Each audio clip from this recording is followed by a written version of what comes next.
जागेश्वरी घनश्याम वर्मा जिला पंचायत सभापति की ओर से छत्तीसगढ़ के यशस्वी मुख्यमंत्री माननीय भूपेश बघेल के नगर आगमन पर नंदन वंदन अभिनंदन।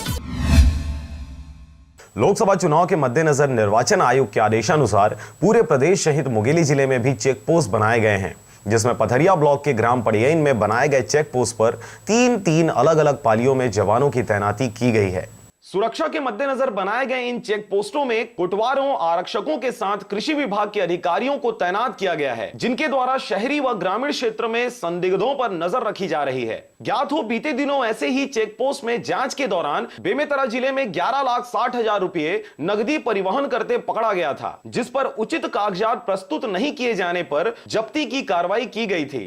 फिलहाल मुंगेली जिले में इस तरह का कोई मामला सामने नहीं आया है। बहरहाल आगामी कुछ ही दिनों में लोकसभा का महासंग्राम होना है और जवान अपनी ड्यूटी में मुस्तैद चारों ओर नजर आ रहे हैं। यहाँ पथरिया थाना अंतर्गत चेक पोस्ट पड़ियन में हम लोग अभी रात्रि 12 बजे से प्रातः 8 बजे तक के लिए ड्यूटी लगी हुई है। इसमें जो भी वाहन आवाजाही हो रहा है उसका हम लोग निगरानी कर रहे हैं और प्रत्येक गाड़ी का नंबर नोट कर रहे हैं और गाड़ी मालिक या उसके ड्राइवर का नाम करके डिक्की को चेकिंग कर रहे हैं। मेरे ब्यूरो रिपोर्ट आरजे रमजाजर।